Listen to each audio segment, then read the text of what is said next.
Hello everyone and welcome back to this Football Manager 2017 experiment where we take a look at what would happen if the top 4 leagues in world football all had all of their players released so that no club had any players whatsoever.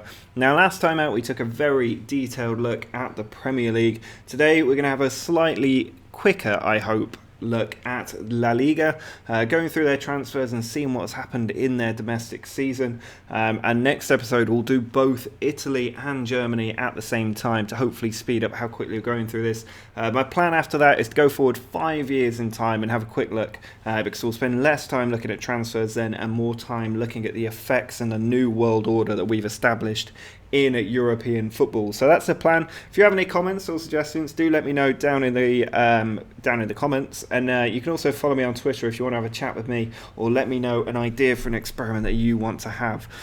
So let's have a look at the Spanish First Division. Now you can already see Barcelona currently looking for a new manager, and that's because they finished 4th in the league, actually won by Valencia. 30 wins out of 38 games is quite impressive from them. Again, 3 teams over 90 points, and Bilbao in 3rd place. I wasn't expecting that. They finished ahead of both Barcelona and Atletico Madrid. Villarreal and Vigo both down there. Not quite a big drop. I suppose it's 20 points between 4th and 5th, but I think it was more prominent in the Premier League, and it looks like everybody's got slightly more points than teams in the Premier League did.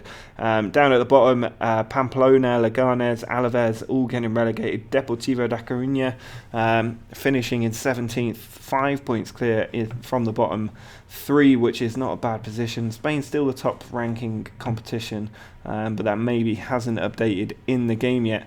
But let's start to go through the teams. Just going to very quickly have a look at the teams at the bottom because I'm not going to know any of their players, and I doubt many of you will. Players coming in all on loan, so that is maybe why Alaves finished bottom of the league. A lot of these clubs don't have the budget to bring many players in. They only brought in 1 player on a free, everybody else in from loans. At Leganés, Pamplona, probably the same story as well. Everybody coming in on loan, despite all the free transfers available. Deportivo, again, everybody coming in on loan. They just cannot sign players because they don't have any money for whatever reason. Now Malaga, the first proper team, they have brought in 1 player for free. Signing players when there's so many open is absolutely perplexing. I don't know why the clubs are doing this, why the game has decided to do it this way. Now Real Sociedad have at least brought in a few players on frees, 2 of them from an existing team rather than free agents, and they brought in Dalmau as well. Not really anything there. Espanyol, they get anybody in? They did. They got in Arce, Irazbal from Eibar, Ramirez coming in, not the one from the Premier League though, Ngoy and Raimondi, not the biggest names in world football by any stretch, which is why they're still down there. Las Palmas, who did they manage to get? Quite a few players. You can see some of these teams are now starting to bring people in, but again, not anybody major coming into Las Palmas. Eibar, who'd they manage to get? I think they've exceeded expectation finishing in this position, but I'm not totally confident of that. Again, no real big names going in at Eibar. Sevilla, they should have signed a few big names, and instead they signed absolutely nobody. What is that about? Why have Sevilla not signed anyone? Who on earth is playing in their first team right now? What is this? Where are their transfers? I am very confused as to why Sevilla have not signed any players. They're not under a transfer embargo. That doesn't make any sense. Okay, Sevilla have finished 11th despite not signing anyone at all. Granada, they brought in quite a lot of players. ND coming in, Jeffrey Brumer, that's a good signing. Madran is a very good signing as well for Granada. They've done a good job there. Real Betis, what have they managed to do?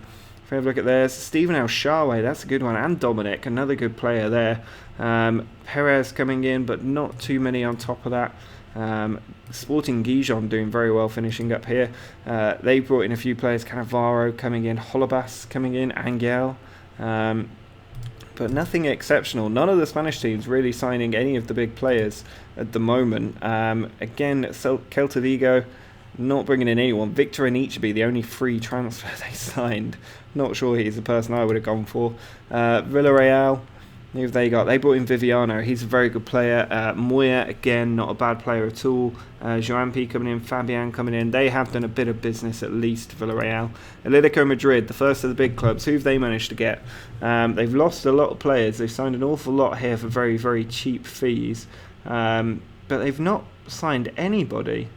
No wonder you finished 20 points adrift to the Champions League places. You haven't signed a blooming player at Atletico. What on earth is that about? Barcelona, why have they sacked their manager? It's probably because they haven't signed anyone. They've got Diogo Jota in there. He's not a bad player. I think in real life he's just gone on loan to Wolves. Lazio Benes is in there. Kramer, Castells, Alvarez. They've signed nobody good. That is why they finished in 4th place. I don't know what their senior squad looks like at the moment, but it can't be very good. There's just not really anybody in here. A lot of players in on loan, but it's not what they would have liked at all. And I'm surprised they haven't managed to take that forward. I mean, their captain is Carlos Alenya, apparently, whoever that is, at Barcelona. Bilbao, they've done very well finishing in 3rd place, and you can see why they've gone on a spending spree. San Jose is quite good. I'm not sure who he used to play for. I think they've just re-signed all of their former players, haven't they, because of the Basque rules, if I'm being completely honest. So maybe they were in the best position. They've got Susaeta in there, Iturraspe.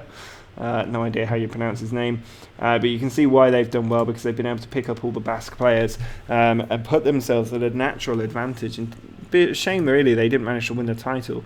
Now, Real Madrid, they've managed to bring in David De Gea. That's a particularly good signing. Dan coming in, Kovacic coming back to the club, Kingsley Coman coming in is a good one.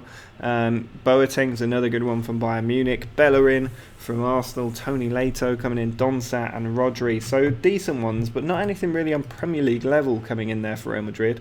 Finally, we have Valencia, who won the title. They have quite a tight budget, as I know from my European Journeyman series, but you can see they've done very good business.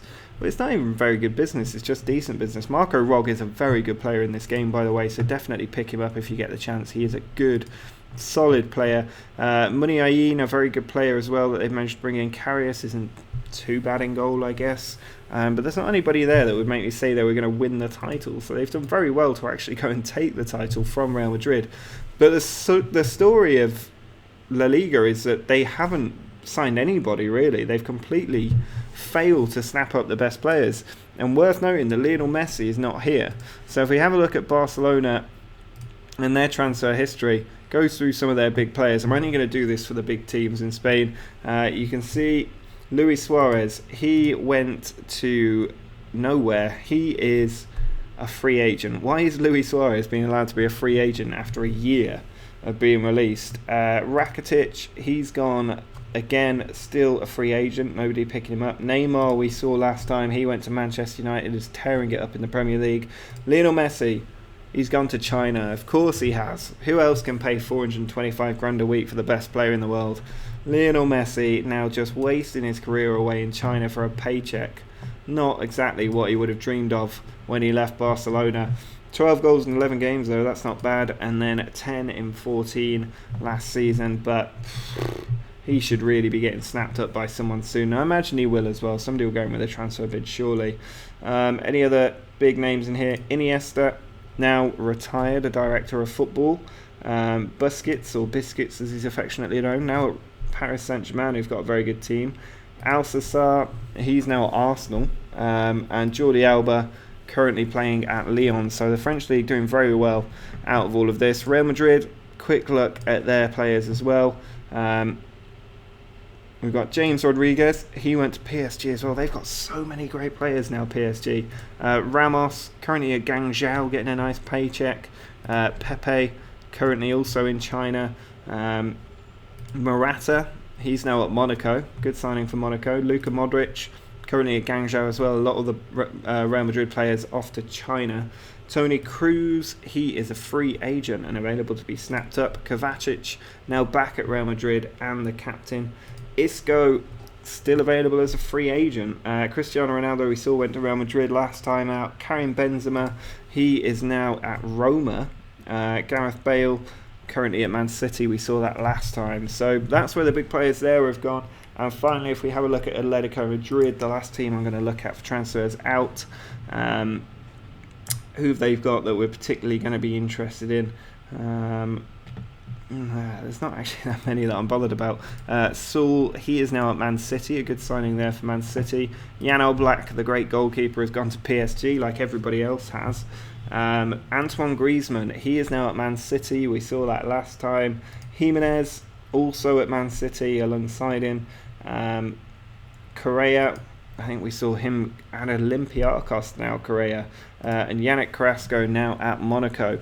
Now the big team that I want to have a look at the moment, I think, has to be PSG. If I can remember who was signed by PSG. Was it Saul signed? He was Man City. Who was signed by PSG? It was Jan Oblak. Let's have a look at PSG's team very quickly, because it looks like they've signed everybody in the world. And as you can see, if we go to the general info screen and sort them by value, Kevin De Bruyne, Paul Pogba, David Alaba, James Rodriguez, Busquets, Mkhitaryan, Angel Di Maria, Verratti, Draxler, Pastore, Jan Oblak now there as well, Bonucci's there, Cavani, Kutroviak, Aurier, Matuidi, Kazawa. They have smashed it. What a team they've put together, and they have to be champions of Europe surely at this point. But that's it for the transfers of La Liga, at least. If we just have a look at a club like Sporting Gijon that won't give away too much, we can see in the Spanish First Division it was won by Valencia, but the Spanish Cup was won by Real Madrid 2-1 over Lugo. So one of the Second Division teams, I'd imagine, has just managed to make the Copa del Rey final. That is very interesting. In the semi-finals, Alsasson and Almira both down there as well. So, yeah, not the biggest teams going for that. And it reminds me that we didn't take a look at the FA Cup last time out either, which was won by Spurs. If we have a look at the quarterfinals, you can see the likes of Brentford, Aston Villa, Norwich, Watford, Brighton. All of these teams in the second division are going to do very, very well next time out. And if we look at the EFL Cup, this was won by Spurs, beating Norwich in the final. So it's having an impact on the cup competitions as well as the leagues.